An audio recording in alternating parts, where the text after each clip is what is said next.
So, game 2 between the Lakers and the Grizzlies. No Ja Morant today as he was a game time decision and misses tonight's game. Here's Xavier Tillman early on the alley-oop as the Grizzlies set the tone really early. Here's Luke Kennard with the N1 3-pointer.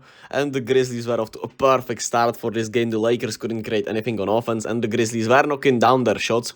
And with Tyus Jones in there, there's a whole lot of more ball movement as here Desmond Bane knocks one down. That was a pure isolation play, but it really does feel like that with no Ja in there, it's a little more ball movement and Tyus Jones is secure with the ball. Here's Stillman again on the breakout and a 15-point lead here early on for Memphis, which was intriguing and crazy to see. Jaren Jackson Jr.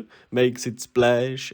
And the Grizzlies continue to push the pace, continue to be just better right now. And here's a free ball from Tillman. I still get triggered by watching him hit a 3-pointer because he hit one against the Warriors in that play like 2 or 3 years ago. Rui Hachimura makes it splash here. He continued to be really hot here in this third quarter as he helped pull the Lakers back into this game. And here's Dillon Brooks making it splash. And you know he was talking crazy to LeBron on the way back because that's what he does. And LeBron called him a freaking bum once during this game, so that was fun.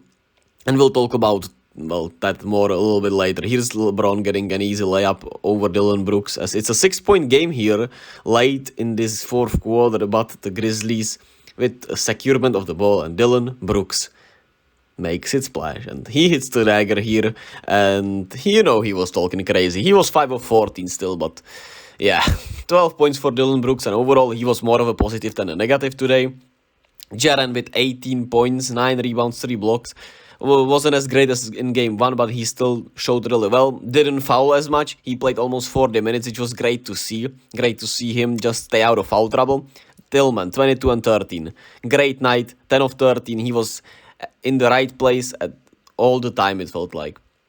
Desmond Bane didn't have a good game, I felt like. 17 of 18. He had a good first half, but in that second half he was kind of forcing, had some really bad turnovers. He had 5 of them overall. He needs to step up and be better. While Tyus Jones, even though the numbers 4 of 11, 10 points aren't eye-popping, he secured the ball, had 8 assists, and was just, moving the ball constantly, which really helped this Grizzlies offense, undermanned offense, I should say, create some good looks and get some good shots. And Luke Kennard was really good off the bench. He hit 3 3-pointers and John Conchar. And what really helped was those turnovers. Besides Bane, there were only 5 turnovers with every other player that played. 10 turnovers overall. And that helped the Grizzlies really well in this game as the Lakers had 12 turnovers themselves.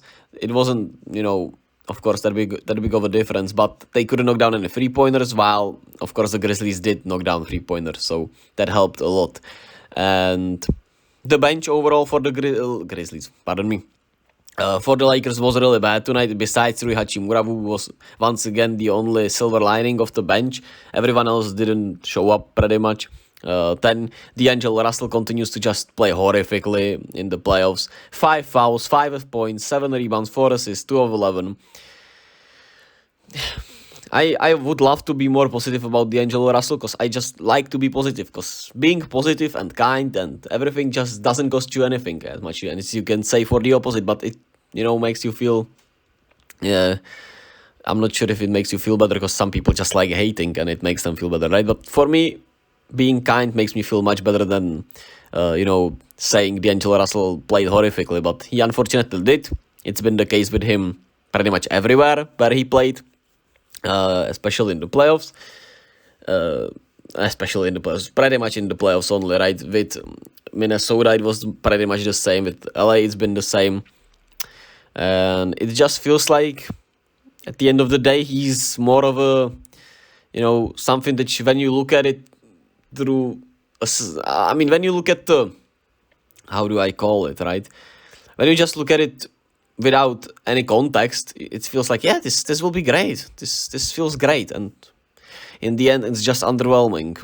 I hope he can find a way to bounce back, but it's been a worrying trend for him. Austin Reeves didn't have as great of a game as in game 1, and it was kind of weird with the way they closed this game out with him handling the ball again. But I mean, he's a pretty solid closer, right? But it felt like they need to put the ball in AD's and LeBron's hand, and they were taken out of way too many plays. LeBron was better here, 28 and 12, and he did show up a little more, especially later, but he couldn't hit anything from the outside, and I felt like he just wasn't aggressive enough overall tonight.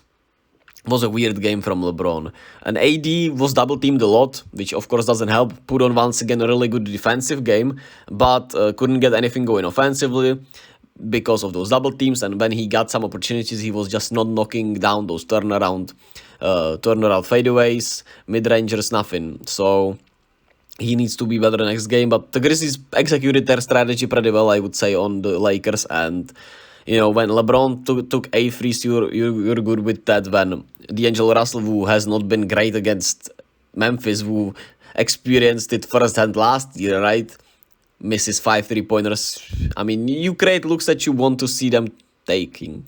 So we'll see what the next game looks like. If Ja will play, it's gonna be really intriguing. But the Lakers certainly missed an opportunity here to go up 2-0 with both road games won. So yeah, game 3 will be something, man.